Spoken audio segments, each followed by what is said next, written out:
Comparing and contrasting. This is where we're noting the similarities and the differences between two texts.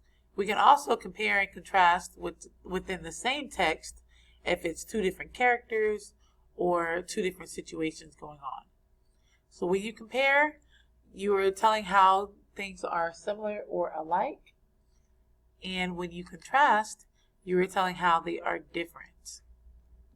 Some of the key words that we will hear when we are reading about comparisons are like, both, similar, also, as well as, most important, have in common, same, to, alike, and as.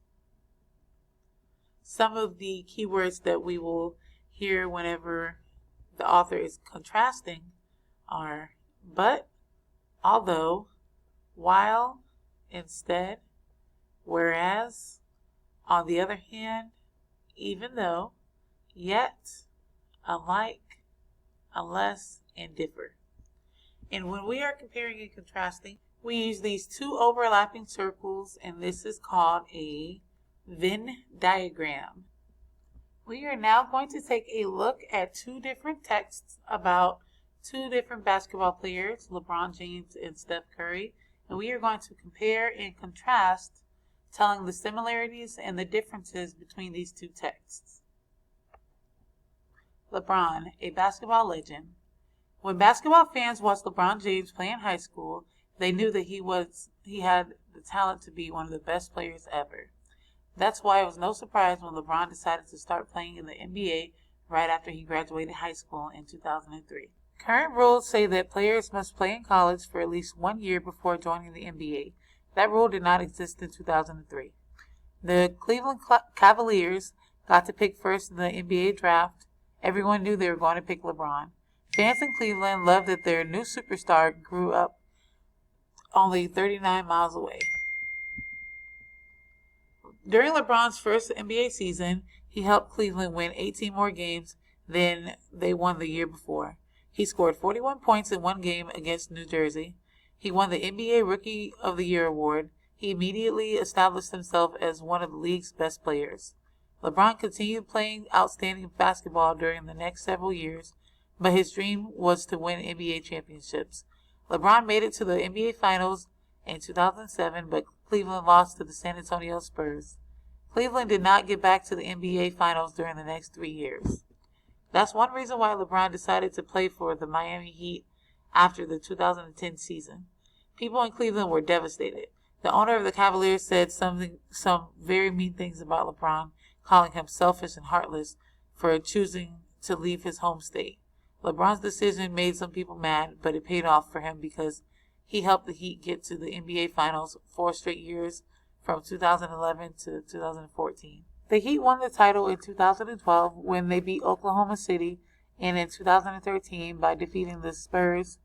LeBron finally experienced the joy of being an NBA champion. Even though LeBron's basketball accomplishments soared in Miami, his heart was still in Cleveland. After the 2014 season, he returned to his home state to play for the Cavaliers. They were terrible after LeBron left, but in his first year back, he helped them get to the 2015 NBA Finals. Cleveland lost to Golden State, but it was incredible how much better the team had played when LeBron returned. So we are going to skip over this page.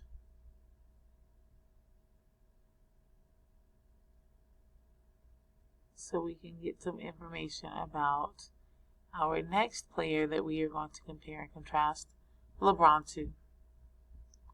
Curry saving his team. Steph Curry was one of the best college players in the country in 2019. So we already have a contrast because we know that LeBron went to the NBA straight out of high school. Steph Curry went to the NBA after college. Lots of people call him Steph instead of his full name. Steph knew he was good, but he was still nervous about leaving college to play in the NBA. His father Dale played professionally for 16 years, so Steph knew what it took to be successful in the NBA. Dale was an excellent shooter who also made his teammates better.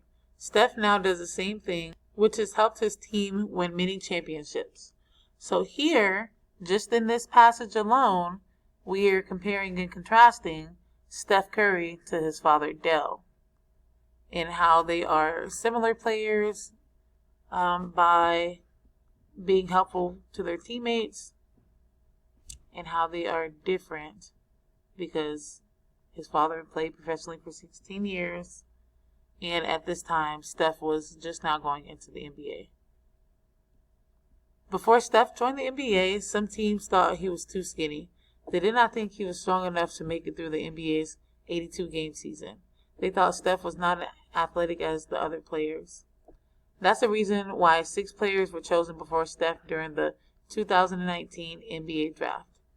So when we're comparing and contrasting Steph Curry to LeBron James, Steph wasn't chosen until the 7th position in the draft, and LeBron was a first-round draft pick or first draft pick. The Golden State Warriors were thrilled to see other teams pass on Steph. They gladly chose him with the 7th pick.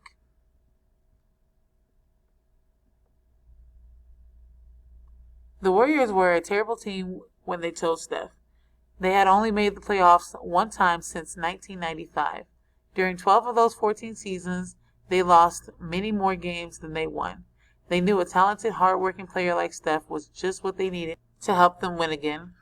So a very big similarity that LeBron James and Steph Curry both have in common are the fact that they were successful players on their own, and they were so good that they were able to bring up this team that hadn't won in a very long time, and to bring success to a team that had seen many losses. Golden State's fans were excited too. His jersey sold more than any other player on the team during his first season. Steph had more reporters asking him questions after the game. Steph played well in his first game in 2009, scoring 14 points and grabbing 4 steals. A newspaper article after that game said Steph could be the person to save the Warriors. He played 77 games and averaged 175 points per game during his first season. He made 166 three-point shots, which was 6th best in the NBA. Steph was voted the 2nd best rookie behind Tyreke Evans of the Sacramento Kings. Steph played well, but the Warriors continued losing. They lost 145 games and was only 85th during Steph's first 3 years. Steph was good, but he was nowhere near as good as he wanted to be. He sprained his ankle several times during his second season. His ankle hurt so badly that Steph had surgery on it his 3rd season, which caused him to miss 40 games. It would have been easy for Steph to get discouraged after so many injuries and losses. So another similarity that Steph and LeBron have in common are the fact that they didn't automatically start winning championships. Although they made their teams better, they were still losing. So they were not at the point where they wanted to be. And I can't remember if I mentioned when you're doing a Venn diagram, on the outside of the circles, you put the differences between the two people or the two things that you're comparing and contrasting. The inside of the circle, the overlapping part, is where you put your similarities. Paragraph 8. It helped Steph to remember the lesson he learned from watching his dad play the NBA. He knew that succeeding in the NBA was going to take a lot of time, perseverance, and hard work. These two very successful NBA players have a lot in common, and I'm pretty sure they can relate to each other on many different levels, but they also have their own lives that they live. They have their own styles of playing, and they have their many differences, which is why we use those Venn diagrams to compare and contrast and to understand all of the different levels when talking about two very successful people.